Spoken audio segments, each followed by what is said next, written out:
ચાલો, good morning વિદ્યાર્થી મિત્રો.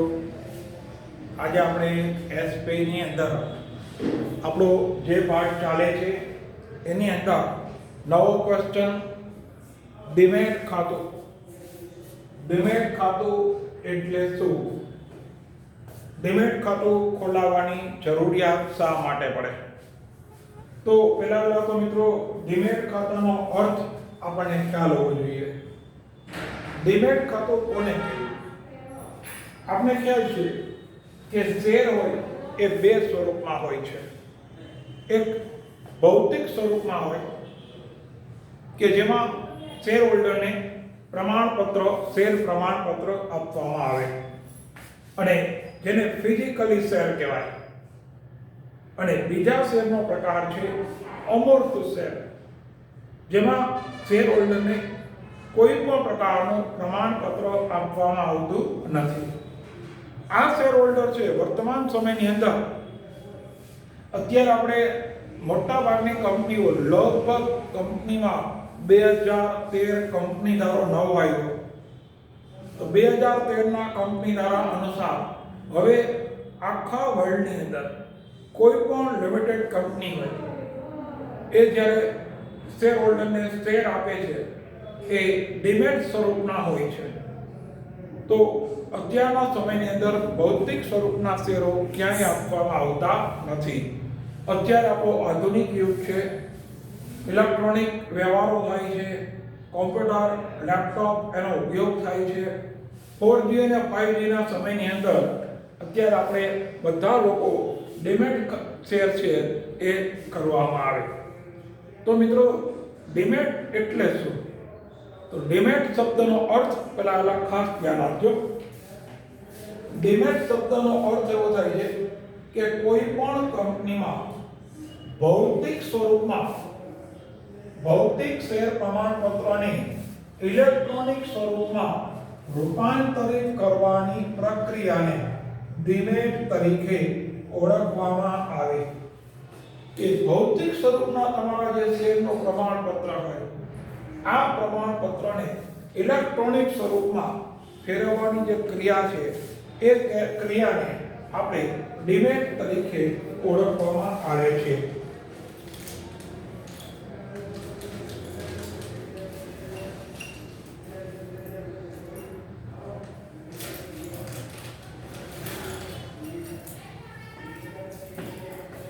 હવે જ્યારે તમે ડીમેટ સ્વરૂપના શેરની ફેરબદલી કરો તો ડીમેટ સ્વરૂપની અંદર ઘણી બધી મુશ્કેલીઓ છે, મર્યાદાઓ છે. આમ છતાં પણ એનો ઉપયોગ વર્તમાન સમયે મોટા પ્રમાણમાં છે તે થતો જોવા મળે છે.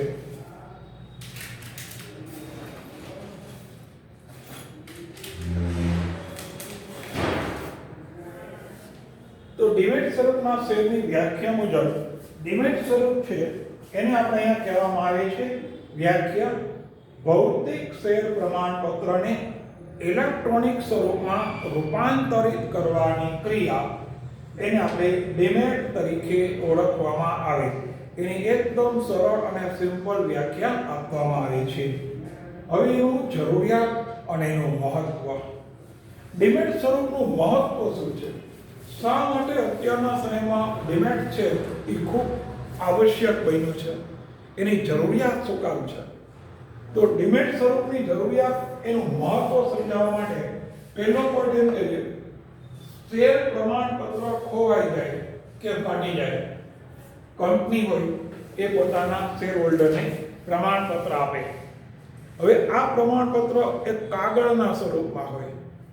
આવું પ્રમાણપત્ર ફાટી જાય, ખોવાઈ જાય અથવા એમાં કોઈ વરસાદથી અન્ય કોઈ રીતે નુકસાન થાય તો એમાં તમારે એ પ્રમાણપત્રની નકલ, એની ડુપ્લિકેટ નકલ મેળવવા માટે લાંબી પ્રક્રિયા કરવી પડે, લાંબી વિધિમાંથી તમારે પસાર થવું પડે.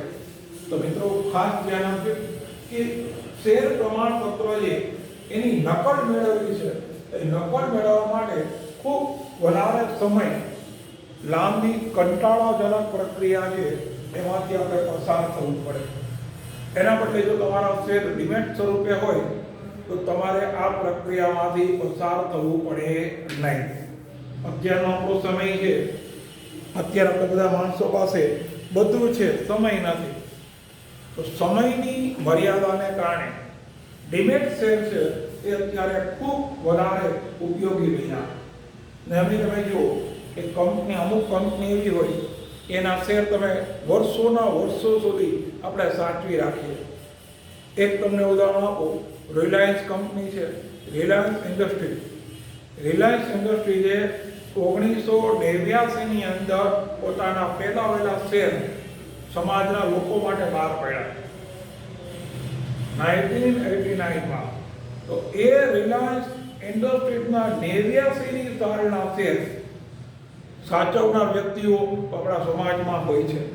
89 એટલે વિચાર કરો, આજે 31 વર્ષ થયા.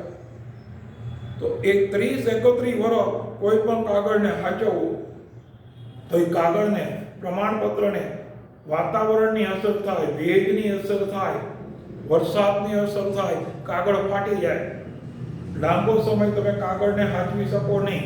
તો એના નિવારણ માટે જો તમારું આવો કોઈ શેરનું પ્રમાણપત્ર ખોવાઈ ગયું, ફાટી ગયું, નુકસાન થયું, તો એના માટે તમારે એની નકલ લેવી પડે.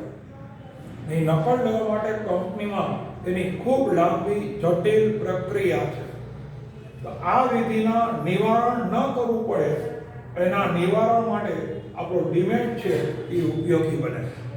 પોઈન્ટ નંબર 2, શેર પ્રમાણપત્રમાં શેર હોલ્ડરની ચકાસણી. જ્યારે તમે કોઈ પણ વ્યક્તિ પોતે શેર વેચે છે, ત્યારે ભૌતિક સ્વરૂપના શેર હતા, ત્યારે તમે જ્યારે શેર વેચો તો એ પ્રમાણપત્રની પાછળ શેર હોલ્ડરે પોતાની સહી કરવી પડે. આ શેર હોલ્ડરની સહી કંપનીમાં એના અધિકારીઓ હોય એની ચકાસણી કરતા, અને ચકાસણી કરતા જો સહીમાં ફેર આવે તો એ શેર હોલ્ડરને પરત મોકલવામાં આવતી. કહેવાનો મતલબ કે શેર હોલ્ડરની સહીમાં જો ફેરફાર હોય, તફાવત હોય તો એ શેરની લે-વેચ થઈ શકતી નહીં. અને એના માટે શેર હોલ્ડરોને ઘણી બધી અગવડતા પડતી. આજે મારા કોઈ શેર વેચવા હોય તો એ શેરને વેચવામાં ખૂબ સમય લાગતો. આપણે આપણું શેરનું પ્રમાણપત્ર, એનું ફોર્મ, શેર ફેરબદલીનું ફોર્મ ભરીને કંપનીને મોકલવું પડે. કંપનીને 15 દિવસે મળે, કંપની એની તપાસ કરે, તપાસ કરીને પરત આપણને મોકલાવે. તો આમાં મહિનાદીનો સમય લાગતો. હવે અત્યારનો સમય આપણો ફાસ્ટ છે, સમય ઝડપી છે. તો ઝડપી સમયમાં મહિનો દિવસ કોઈ વસ્તુની રાહ જોવી એ આપણા બધા માટે શક્ય નથી. તો એના બદલે તમારી પાસે ડિમેટ શેર હોય, તમારે આજે જ તમારા કોમ્પ્યુટરમાં જોવો કે ભાઈ શેરનો ભાવ વધારે આવ્યો, તમે તરત વેચી નાખો. ઓન ધ સ્પોટ તમે બ્રોકરને સૂચના આપો તો તમે તમારી જાતે શેરની લે-વેચ કરી શકો. તરત જ સેકન્ડમાં, અડધી સેકન્ડમાં તમારા શેર વેચાઈ જાય. જે એનો ભાવ હોય એ ભાવે માર્કેટમાં તમારા શેર વેચાઈ જાય છે. તો મિત્રો, અહીંયા જે શેર હોલ્ડરોની સહી ચકાસણીની અંદર જે આપણી મુશ્કેલીઓ હતી, પ્રશ્નો હતા, એને અહીંયા દૂર કરવામાં આવેલા છે. એના પછીનો પોઈન્ટ છે છેતરપિંડી કે ગોટાળાને અટકાવવા. કોઈ પણ પ્રકારની છેતરપિંડી કે ગોટાળા. હવે ઘણી વખત એવું બને છે કે ભૌતિક સ્વરૂપના શેર હોય તો કોઈ પણ વ્યક્તિની તમે ખોટી સહી કરી નાખો, કોઈ પણ વ્યક્તિની ડુપ્લિકેટ સહી કરીને તમે શેર છે એ તમારા પૈસા છે એ મેળવી શકતા. તો મિત્રો, કોઈ પણ વ્યક્તિ આવા રીતે છેતરપિંડી કરતા હોય, ગોટાળા કરતા હોય તો છેતરપિંડી કે ગોટાળાને અટકાવવા માટે તમારું ડિમેટ એકાઉન્ટ છે એ બહુ અનિવાર્ય છે, ખૂબ મહત્વનું બને છે. ડિમેટની મદદથી આવી કોઈ ખોટી સહી કરવામાં આવતી નથી, સહીનો ક્યાંય ઉપયોગ કરવામાં આવતો નથી. જે તમારા ટ્રાન્ઝેક્શન થાય છે એ બધા બેન્કિંગ વ્યવહારથી ટ્રાન્ઝેક્શન થાય છે. એમાં કોઈ પણ સહી કરીને કે અન્ય કોઈ રીતે તમે કોઈના શેર મેળવી શકતા નથી. ત્યારબાદ કે ઝડપથી વ્યવહાર શક્ય બને. શેરની લે-વેચ શેરની લે વેચ ઝડપથી શક્ય બને છે.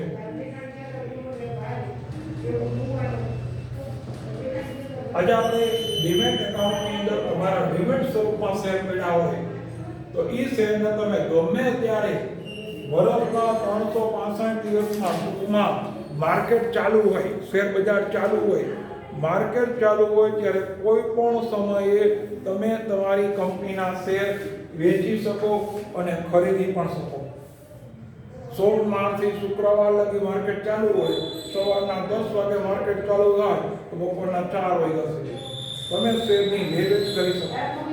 શેરની લેવેચ ખૂબ ઝડપથી બને અને અમે તમે જુઓ જેમ રોટેશન ઝડપથી થાય એમ ટર્નઓવર ફાસ્ટ થાય એમ વિકાસ વધુ બને. તો આ રીતે ડીમેટ સ્વરૂપના શેરનો આ એના મોટા ફાયદાઓ છે. હવે ડીમેટ ખાતું ખોલાવવાની વિધિ કઈ છે?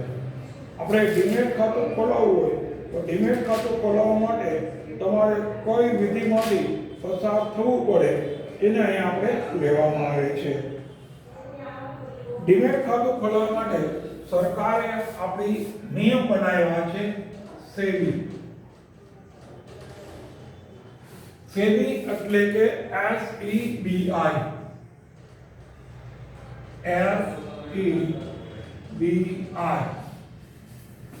એને સેબી તરીકે ઓળખવામાં આવે, જેનું ફૂલ ફોર્મ છે મિત્રો security exchange board of India. તો આ આપણા દેશની અંદર કોઈ પણ કંપની, જાહેર કંપની પોતાના શેર બહાર પાડે, આ શેર જ્યારે બહાર પાડે ત્યારે સેબી છે એના ઉપર નિયંત્રણ મૂકે છે. કંપનીની આર્થિક બાબતો ઉપર ધ્યાન રાખવા માટે કેન્દ્ર સરકાર દ્વારા આ સેબી છે એની નિમણૂક કરવામાં આવી. તો security exchange board of India, તો આ સેબી છે એ અહીંયા કાર્ય કરે છે. તો આ રીતે આપણે ડીમેટ ખાતાની અંદર એના ખોલાવવા માટેની વિધિઓ. હવે તમે ડીમેટ ખાતું ક્યાં ખોલાવી શકો?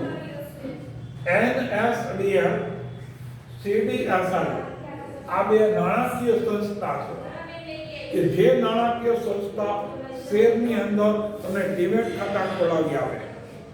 જોકે અત્યારે વર્તમાન સમયે ઘણી બધી ખાનગી બેંકો પણ તમને આ સેવા આપે છે. ધારો કે રાજકોટ નાગરિક બેંક, તો રાજકોટ નાગરિક બેંક છે, રાજકોટ આપણે જિલ્લાની અંદર સૌથી મોટા ડીમેટ ખાતું ખોલાવવાની સુવિધા એટલે નાગરિક બેંક. કે નાગરિક બેંક છે એમાં તમે પણ ડીમેટ ખાતું ખોલાવી શકો. રાજકોટની અંદર યાજ્ઞિક રોડ ઉપર જે નાગરિક બેંક છે, આ નાગરિક બેંકની શાખામાં માત્ર ને માત્ર શેરના ડીમેટ એકાઉન્ટની બ્રાન્ચ ચાલે. નાણાંનું ટ્રાન્ઝેક્શન ને ડીમેટ એકાઉન્ટનું ખાતું છે ને એ નાગરિક બેંકમાં. તો ખાનગી બેંકો જે આ રીતે સહકારી બેંકો હોય, ખાનગી બેંકો હોય, તો આવી બેંકો છે એની અંદર પણ તમે આ રીતનું ખાતું ખોલાવી શકો છો. હવે તમારે ખાતું ખોલાવવું હોય તો તમારે કયા કયા ડોક્યુમેન્ટ આપવા પડે? એક વસ્તુ ખાસ ધ્યાન આપજો કે કોઈ પણ કંપની છે, કંપનીની અંદર તમારે ડીમેટ ખાતું ખોલાવવું છે તો સરકારી એકમો, નાણાકીય સંસ્થાઓ, બીજી કોઈ સંસ્થાઓ, આ બધાની અંદર તમે ડીમેટ ખાતું ખોલાવી શકો. તો ડીમેટ ખાતું ખોલાવવા માટે તમારે જરૂરી દસ્તાવેજો, આધારો તમારે આપવા પડે. આવા આધારો કયા કયા? પહેલું, પાન કાર્ડની નકલ. જે વ્યક્તિ ડીમેટ ખાતું ખોલાવવા માંગે છે, ડીમેટ ખાતું ખોલાવનાર વ્યક્તિના પુરાવા. જે વ્યક્તિ પોતે ડીમેટ ખાતું ખોલાવવા માંગે છે તો આ વ્યક્તિએ પોતાના પુરાવા એને રજૂ કરવા પડે. એમાં પહેલો પુરાવો છે પાન કાર્ડની નકલ. તમારે તમારું પાન કાર્ડ જે આપણે ઇન્કમ ટેક્સ ભરીએ છીએ, આવકવેરો ભરીએ છીએ, તો તમારા પાન કાર્ડની નકલ તમારે અહીંયા આપવી પડે છે. પાન કાર્ડની નકલ છે ને એના પરથી વ્યક્તિની ઓળખ મળે, તમારો ઇન્કમ ટેક્સની માહિતી છે એ મળી શકે. તો યાદ રાખજો, સરકારે શેરની લે વેચને કાયદેસર બનાવી છે, કાયદેસર પ્રક્રિયાનો એક ભાગ બનાવ્યો છે. તો આ રીતે શેરની લે વેચને કાયદેસર પ્રક્રિયાનો ભાગ બનાવવામાં આવ્યો છે. તો પાન કાર્ડની નકલ તમારે આપવી પડશે. પછી શબ્દ આપે છે રહેઠાણનો પુરાવો. તમારું રેસિડન્ટ, તમારો રહેવા કઈ જગ્યાએ છે એનો રેસિડન્ટ પુરાવો તમારે આપવો પડે. રેસિડન્ટ પુરાવાની અંદર મિત્રો તમે લાઇટ બિલ હોય, ટેલિફોન બિલ હોય, વેરા બિલ હોય, ગેસનું બિલ હોય, કોઈ પણ તમે આપી શકો. યાદ રાખજો, તમે કઈ જગ્યાએ રહ્યો છો તો રહેઠાણનો પુરાવો. રહેઠાણના પુરાવામાં તમારું લાઇટ બિલ, ટેલિફોન બિલ, વેરા બિલ, ગેસ બિલ, આવા કોઈ પણમાંથી એક પુરાવો, એકની ઝેરોક્ષ તમારે આપવી પડે, જેના પરથી તમારું રહેઠાણ, અહીંયા તમારે રેશનિંગ કૂપન હોય, રેશન કાર્ડની ઝેરોક્ષ એ પણ ચાલે. રેશન કાર્ડ, તો ration card, light bill, telephone bill, વેરા બિલ, ગેસનું બિલ, આની કોઈ પણ એક કોપી એને રહેઠાણનો પુરાવા તરીકે તમારે રજૂ કરવી પડે. ઓળખપત્રની નકલ. હવે જો ઓળખપત્રની નકલ એટલે શું? કોઈ પણ વ્યક્તિ જ્યારે શેર પોતે ખોલાવે છે તેને ઓળખપત્રની નકલ. ઓળખપત્રની નકલમાં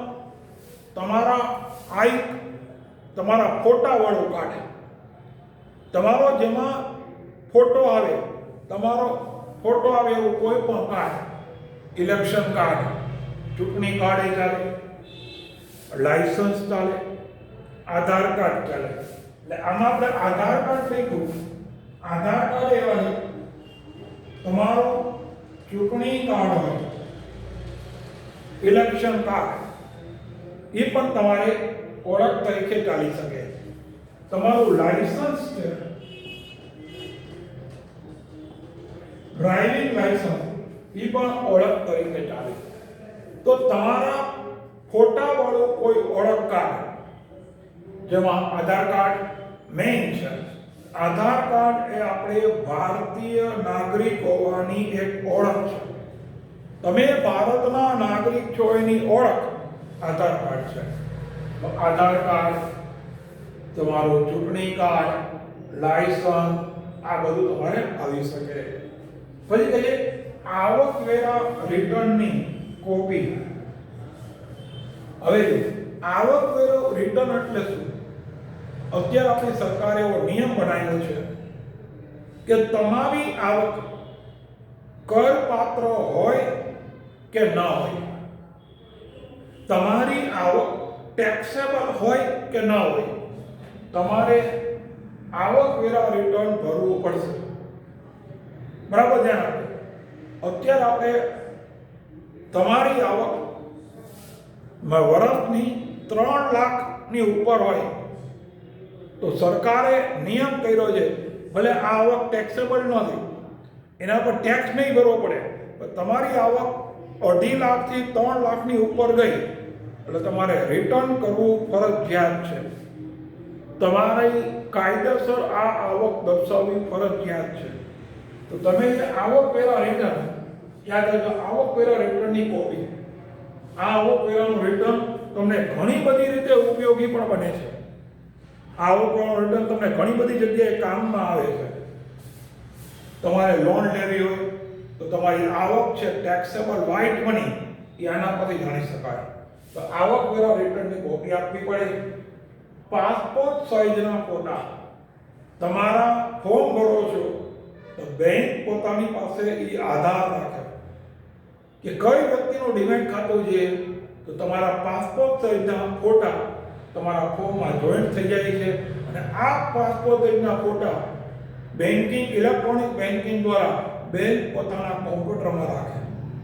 તમે કોઈ પણ જગ્યાએ શેરની લેવેચ કરો તો એ જગ્યાએ બેંકમાં તમારું ફોર્મ છે એમાં તમારો ફોટો લાગેલો હોય.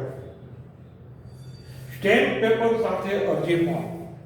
સ્ટેમ્પ પેપર તમારે નક્કી કરેલા સ્ટેમ્પ કે સ્ટેમ્પ પેપર સાથે તમારે ડીમેટ ખાતું ખોલાવવાનું ફોર્મ છે એ ભરવું પડે. તો આ રીતે મિત્રો તમારે ડીમેટ ખાતું ખોલાવવાની જરૂરિયાત અને ડીમેટ ખાતું ખોલાવવાની વિધિઓ, આ બે પ્રશ્નો છે એ આપણે અહીંયા કરવામાં આવ્યા છે કે દરેક વ્યક્તિએ આ ડીમેટ ખાતું માટે આ તમારા માટે કરવું જરૂરી છે. તો મિત્રો ખાસ ધ્યાન આપજો, ડીમેટ ખાતું શું કામ ખોલાવવું જોઈએ. હવે તમે સામાન્ય આખા પ્રશ્નોનો રિવિઝન જોઈ લ્યો. ડીમેટ ખાતું શું કામ ખોલવું જોઈએ? તો ડીમેટ ખાતું ખોલવાથી કોઈ પણ ટ્રાન્ઝેક્શન ખૂબ જ ઝડપથી શક્ય બને છે. ડીમેટ ખાતાનો અર્થ શું થયો? તો ડીમેટ ખાતાનો અર્થ આપણે કીધો હતો કે કોઈ પણ કંપનીના ભૌતિક શેર પ્રમાણપત્રને ઇલેક્ટ્રોનિક બેન્કિંગમાં ઇલેક્ટ્રોનિક સ્વરૂપમાં ફેરવવાની અથવા રૂપાંતરિત કરવાની ક્રિયા હતી, એને આપણે ડીમેટ ખાતું કીધું. ડીમેટ ખાતાનું મહત્વ શું છે? ડીમેટ ખાતું શા માટે જરૂરી છે? તો કે ડીમેટ ખાતું વર્તમાન સમયમાં એ આપણી જરૂરિયાત છે. કારણ કે વર્તમાન સમયમાં એકદમ ફાસ્ટ યુગ છે, ઝડપી યુગ છે. આ જ્યારે ઝડપી અને ફાસ્ટ યુગ હોય ત્યારે એ સમયે ફિઝિકલી શેર પ્રમાણપત્રની વિધિ તમને કદાચ ખ્યાલ ન હોય તો કહું. જ્યારે પહેલા શેર પ્રમાણપત્ર ફિઝિકલી આપવામાં આવતું ને ત્યારે તમારે સૌથી પહેલાં તો શેર લેવા હોય ને તો શેર લેવા માટે શેરનું અરજી ફોર્મ ભરવું પડતું. શેરનું અરજી ફોર્મ ભરો એટલે એ અરજી ફોર્મમાં તમારું નામ, સરનામું, ઉંમર, કેટલા શેર ખરીદવા માંગો છો, આ બધી વિગતો ભરી અને તમારે ટપાલ દ્વારા કંપનીને મોકલવું પડતું. ટપાલ દ્વારા કંપનીને મોકલો એટલે કંપની એનો અભ્યાસ કરે, અભ્યાસ કરી અને એની સાથે તમારે પૈસા છે એ પણ ચેકથી મોકલવા પડતા.